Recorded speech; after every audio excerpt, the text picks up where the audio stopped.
북극을 좌지우지할 수 있는 국가가 결국은 21세기 최강의 패권국이 될 수 있을 거라고 생각합니다. 유럽부터 아시아 그리고 아메리카까지 나 힘 좀 있다, 나 능력 좀 된다면서 꺼드럭대는 강대국들은 모두 이 북극 항로와 북극 개발에 군침이 싹도노 하고 있다는 것이죠. 그래서 이번엔 북극 이야기를 저만의 방식으로 낭만곰의 생각을 잔뜩 버무려가지고 해볼 생각입니다. 그래서 그 첫 번째 편이 바로 북유럽과 북극의 이야기예요. 근데 여기에 러시아를 곁들여서 한번 이야기를 해보고 싶습니다. 우선 이 지도를 한번 보세요. 이 지도는 북극 항로 주변에 직접적으로 영향을 줄 수 있는 국가들을 보여주는 지도인데, 오늘 제가 말하고 싶은 국가들이 여기 있어요. 여기 북유럽 쪽에 아이슬란드, 노르웨이, 스웨덴, 핀란드, 그다음에 덴마크, 마지막으로 러시아랑 같이 곁들여서 말하고 싶은데, 딱 여기 지도를 보시면 느낌이 오지 않습니까? 누가 봐도 북극에 대한 지배 욕망이 활활 탈 수밖에 없는 그런 국가들이라고 볼 수밖에 없습니다. 근데 일단 아니 대체 북극이 뭔데? 북극 그냥 북극곰 아님? 이럴 수 있는데, 제가 예전에 쇼츠로도 한번 다뤘던 내용이긴 해요. 근데 이제 오늘 제가 한번 다시 이 북극 항로와 북극 개발이 왜 중요한지 말해보도록 하겠습니다. 첫 번째로 북극이 중요한 이유 중 하나가 북극의 자원이에요. 인류 마지막 천연 자원의 보물창고라고 볼 수 있거든요. 미국의 지질조사국에 따르면 전 세계 미발견 석유의 약 13%, 그리고 천연가스 약 30%가 북극권에 매장이 되어 있다고 합니다. 와, 엄청나지 않습니까? 또한 핵심 광물과 희토류가 천문학적인 양이 묻혀 있다고 해요. 전기차 배터리에 쓰이고 반도체에 쓰이고 첨단 무기 제조에 필수적인 희토류를 비롯해서 니켈, 코발트, 백금, 철광석, 다이아몬드까지 있다는 거죠. 거기다가 실제 우리가 먹을 수 있는 수산, 식량 자원까지 풍부한 아주 노다지 땅이 바로 북극이라는 거죠. 두 번째로 엄청난 물류적 이점이 있습니다. 수에즈 운하를 가히 능가하는 해상 물류 혁명을 불러올 거예요. 북극 항로, 이 북극 항로의 핵심은 압도적인 거리와 시간 단축이에요. 아시아 부산항을 기준으로 유럽의 로테르담 항으로 배를 보내려면 동남아 말라카 해협을 지나서 수에즈 운하까지 통과해가지고 약 22,000km 정도 거리인데요. 근데 북극 항로가 뚫리게 되면은 약 15,000km 수준으로 거리가 좁혀져서 개꿀이라는 거예요. 선박 회사에 대해 알고 있는 분들은 아시겠지만, 배라는 게 바다에 떠 있는 순간부터 하루하루가 전부 다 돈이 들어가요. 네, 인건비부터 연료비, 선박 대여료 이런 식으로 돈이 엄청나게 많이 들어갑니다. 그런데 그 운송하는 기간이 10일 이상 단축된다는 거는 수십억에서 수백억 물류비를 절감할 수 있는 이런 미쳐버린 메리트가 있다는 거죠. 또한 수에즈 운하 사고나 홍해 사태라고 해서 후티 반군 공습 같은 그런 리스크, 지정학적 리스크가 발생했을 때 빠르게 대안으로 선택할 수 있다는 매력까지 이 북극 항로, 북극 개발에 포함되어 있는 거죠. 세 번째는 마지막으로 이 북극에 대한 군사 안보적 영향입니다. 우리가 이렇게 세계 지도를 펼쳤을 때 평면 지도로 보면은 북극이 맨 위에 있어서 뭔가 엄청나게 멀리 떨어져 있는 것 같지만, 이 지구는 둥글잖아요. 지구본을 이렇게 위에서 내려다보면은 미국, 러시아, 유럽이 가장 가깝게 서로 마주보는 바다가 바로 북극해라는 거예요. 그래서 ICBM이라고 하죠. 대륙간 탄도미사일 같은 이런 미사일들의 최단 비행 경로로도 이용할 수가 있고, 핵 잠수함 같은 잠수함의 완벽한 은신처로도 쓸 수가 있습니다. 북극을 요새화해서 거기다 커맨드 센터 딱 박아두면은 이게 진짜 엄청난 군사적 이점을 가져갈 수 있다는 거죠. 그래서 이런 엄청난 이유들이 있기 때문에 많은 강대국들이 북극에 대한 영향력과 북극 항로 개발에 박차를 가하는 거예요. 그리고 저 또한 이런 북극에 대한 어떤 북극하면 떠오르는 그런 미지의 신비감이라고 해야 될까요? 그런 것들을 포함해서 개인 투자자로서도 매력을 느꼈고, 여러분도 제가 생각하는 이런 것들을 좀 알기를 바라는 마음에서 이번 영상을 구워와 봤습니다. 자, 그러면은 본론으로 들어가서 이 북극을 둘러싸고 있는 북유럽 국가들의 이야기, 그리고 러시아에 대한 저의 지극히 개인적인 생각을 덧붙여서 한번 말해보도록 하겠습니다. 원래 러시아랑 북유럽은 제법 우호적인 관계였습니다. 이제 러시아가 북유럽한테 러브콜을 끊임없이 보냈죠. 이유는 명확했습니다. 돈과 기술력입니다. 러시아는 이렇게 말합니다. 북극 우리끼리 다 해먹자. 북유럽 국가들을 꼬시면서 동시에 북유럽 국가들의 인프라 기술을 위해서 러시아가 엄청나게 회유를 많이 했습니다. 그런데 지금 상황은 그렇지가 않아요. 거의 지금은 파탄 직전 난 관계 상황입니다. 우선 이런 북유럽과 러시아 관계 간의 파탄 빌드업은 2022 우크라이나 러시아 전쟁에서 시작되었다고 보고 있습니다. 근데 이게 진짜 여러 어떤 국제 정치 전문가들도 그렇다고 보고 있고요. 저도 그렇다고 보는 게, 북유럽 국가들은 배신감을 느낄 수밖에 없습니다. 러시아가 바로 옆에 있는 국가를 침공하는 것을 본 핀란드랑 스웨덴은 큰 충격을 받을 수밖에 없거든요. 러시아 푸틴은 자기 이득에 따르면은 인접가를 침공할 수 있겠구나 하면서 그래서 혹시 다음은 내 차례인가? 라고 이렇게 쫄리게 될 수밖에 없는 거죠. 그래서 결국은 러시아가 존나 싫어하는 이 나토에 바로 가입을 해버렸습니다. 근데 또 이렇게 핀란드랑 스웨덴이 나토에 가입을 해버리니까 러시아 입장에서는 지난 세월 동안 내가 깎아넣어주고 예쁜 말들 이렇게 해주면서 우리 북유럽 애기들 같이 북극 해먹자 이랬는데 공든탑이 싹 무너지는 거라서 빡이 치는 거죠. 심지어 그 결과로 미국이 북극에 대한 영향력을 행사하는 것도 엄청나게 커져버렸거든요. 아무튼 이런 상황이 현재 지속되고 있다고 보면 좋을 것 같습니다. 그러면 이제 북유럽 국가들 하나씩 제 의견을 덧붙여서 한번 설명을 해보겠습니다. 우선 첫 번째로 핀란드는 북극 항로 개발 관련해서 쇠빙선이라고 하죠. 그 빙하 다 깨부시고 나아가는 배 말하는 거예요. 쇠빙선 기술 1티어 국가라고 볼 수 있습니다.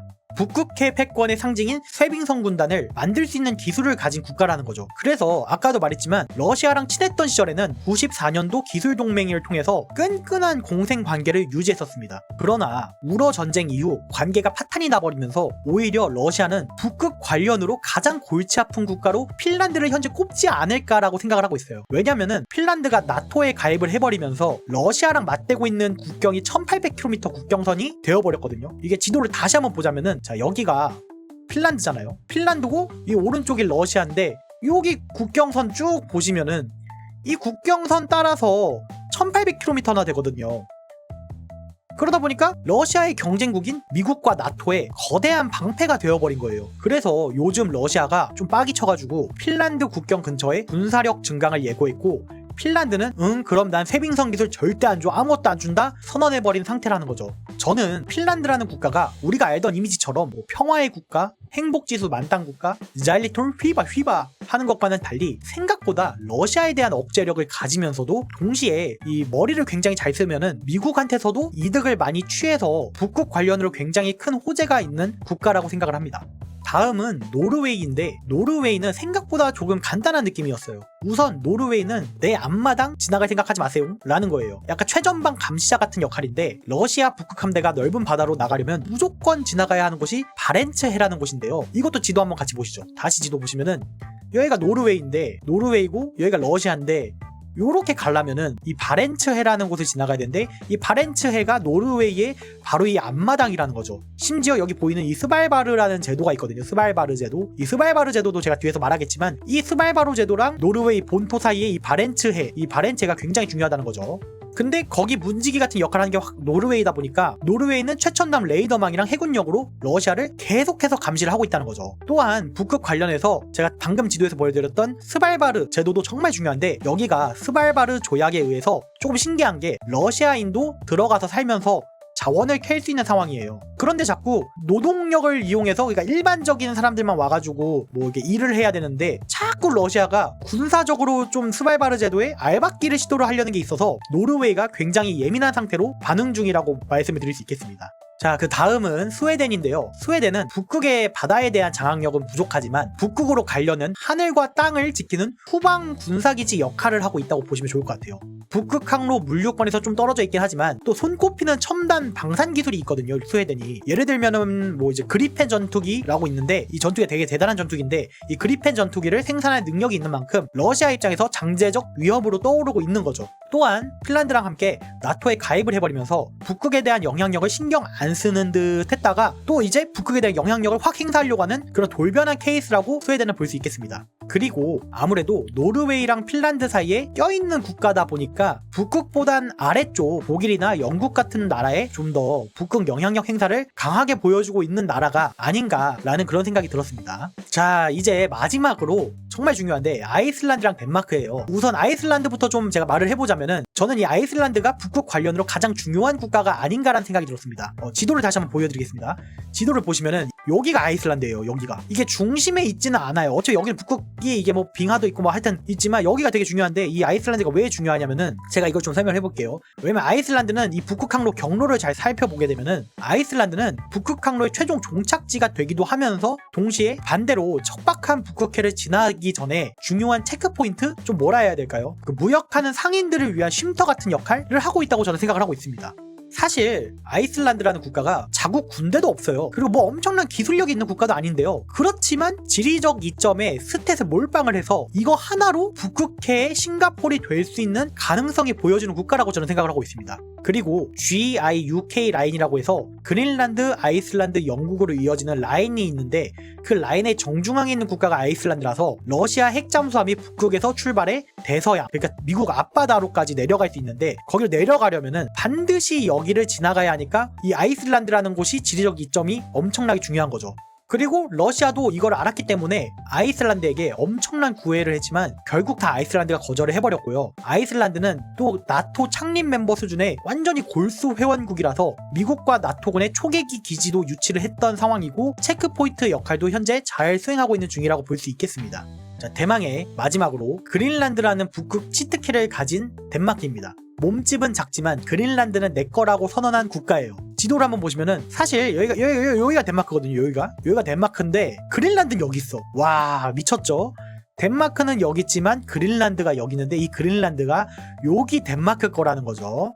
네. 그래서 몸집은 작지만 그린란드는 내 거라고 선언한 국가예요. 그래서 사실 북유럽 국가치고는 본토가 제법 남쪽에 있는 국가지만 그린란드에 대한 소유권을 가지고 있는 만큼 그린란드의 자원을 많이 땡겨올 수 있는 엄청난 장점이 있는 국가예요. 그래서 2019년도 트럼프가 덴마크한테 그린란드 부동산 사고 싶어요 했다가 덴마크 총리가 거절을 했고요. 최근에도 이런 그린란드 분쟁이 심심찮게 있었던 것도 사실이에요. 아무튼 그만큼 그린란드는 덴마크의 북극 영향력 최강국으로 부상시킬 수 있는 엄청난 전략적 카드라는 거죠. 그래서 러시아랑도 분쟁이 좀 굉장히 심한데 북극점 소유권 분쟁이 대표적인 사례라고 볼 수 있습니다. 지금도 이걸로 굉장히 시끄러운 상태라고 저는 알고 있어요. 아무튼 덴마크도 이 북극항로 개발과 함께 엄청난 수혜를 볼 수밖에 없는 북극의 절대 반지를 쥔 국가라고 생각할 수밖에 없었습니다.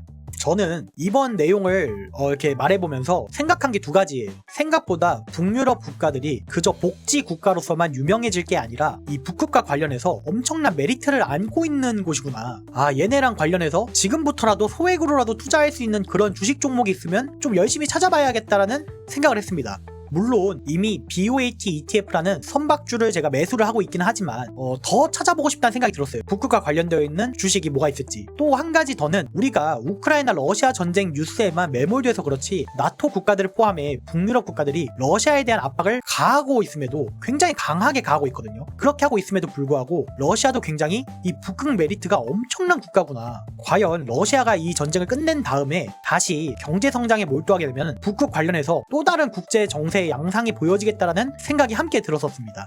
아무튼 오늘의 이야기도 여기까지고 북극항로 이야기 다음 편도 있으니까 기다려주시고 오늘도 시청해주셔서 감사드립니다. 다양한 북극 의견 댓글 남겨주시면 감사드리겠고 이상 낭만곰이었습니다.